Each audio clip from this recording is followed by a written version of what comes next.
Hey, Keith, where's your tie? Oh, oops. I didn't know this is gonna be formal, man. Like I, we're doing a TED talk. What's going on? I was thinking, sleeves maybe, but I've given up hope. Okay, thank you, man. Hey, Rick. I thought we'd title this show "Be the best be the best version of a fan that you can be." Of a And, fan. okay, so Okay. stay with me. Let me tell you Okay. where this title comes from. So here in 2021, June, our Phoenix Suns here in Arizona are in the NBA playoffs. And so I've been watching them and following them a lot this year, and they have a great team. And so I went to the playoff game that they were playing with the Denver Nuggets. It was game two. It was at home. The place was full of a lot of folks. You know, they have what's the word I'm looking for? Relaxed restrictions. You know, especially for people that are vaccinated and whatnot here in the Valley. And so I went to the game, and I was kind of taken by something that I thought was very interesting. And normally, when you come to there's this phenomenon that happens with a sporting event, is that everybody who's rooting for the home team or with your team that you are that you cheer for, they're a friend. Like you know nothing about them, but they are a friend. So I was just thinking, like, what if when we walk through the door and we go through the security to find our seats, that above everybody's head was a little avatar, like almost a hologram, that stated which political party that they Oh boy. align themselves with, right? And so throughout the game, you see this. I wonder what effect that would have had on being able to really experience the game and experience this collective energy of sharing, enthusiasm and excitement for your home team. So what I did notice, without that being up there, this avatar, this hologram identifying who you align with politically, what I noticed was I'm high-fiving people I don't know that don't look like me. We're hugging, we're celebrating. I'm turning around like this. We're fist bumping. The lady next to me, I'm hugging. I mean, dude, we're going crazy in this place, man, with every amazing play, every slam dunk, every three that drops through the basket, every defensive stop. We are just going bananas. And what would have happened if that political, avatar of who you align with politically would have been, identified everybody? And my point is that we would have been limited and boxed in and how we are able to see each other. We'd have labeled each other. The other person would have immediately become either a friend or an enemy. We'd have missed out on this amazing shared experience of celebration and excitement.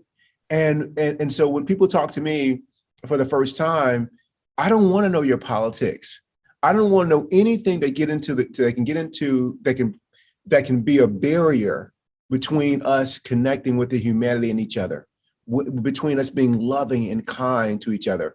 What I want is something that really expands our capacity to be kind to each other, to be loving, to be compassionate, to be empathetic, and to have this even greater, connectedness is what I'm looking for. And I just thought, like, what if I lived my life like I was the best version of a fan that I could be?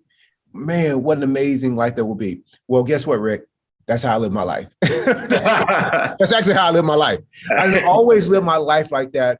But before, I would judge people and make statements about people and all this. And I don't, that has reduced significantly, since I began to practice several years ago. But I was just really like in the moment, just being aware of this. And I absolutely loved it. And man, when people talk about, like the importance of sports or how valuable it can be, I think that just is a great illustration of exactly that. And there's some people out there who like sports are a waste of time. And I think they're missing it, what sports can be. I mean, I think there are fans out there that are not conscious and their behavior is not very loving or inclusive. But on the whole, I think we do a really good job of showing up at our best, when we're rooting for the home team. And it was great, man. So your thoughts? I love that idea of being a community of fans. The word fan is short for fanatic, meaning that Yes. there's so much support for that team that you're rooting for. There's a sense of community among the fandom rooting for the same team. So that sense of community, that sense of commonality is something that people crave. And I think we have another one of those software chips in our brain or our hearts that cry out for community. And that's an example of how good we feel when we're with other people who are celebrating something we all believe in. The difficulty is that there are people who don't want other people to share in that for whatever reason. I don't get it myself, but it points up the importance of seeing that we have more in common in life.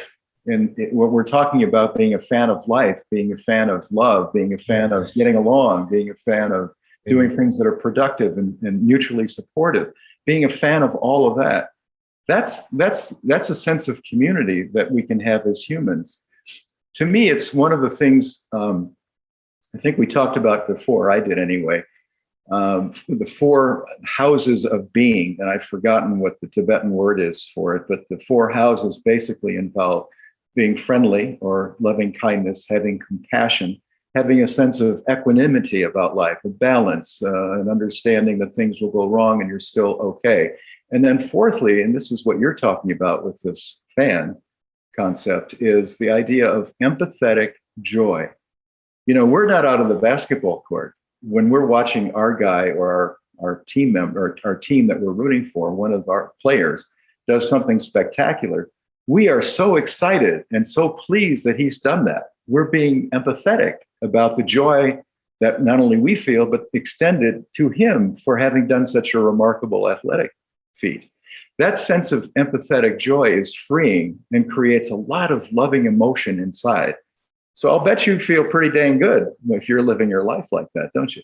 Oh, 100%, Rick. And I also noticed that, like, collectively, we're all like in the present moment, when we're there. Yeah, that's a good point. That's And right. yeah, and when you're in that kind of space, it's impossible when you're celebrating collectively like that to see other people as the enemy. That's right. To be burdened with worries or anxieties or any of that stuff. You're free of it, like you're liberated. And I just think you can live every day like that if you choose to.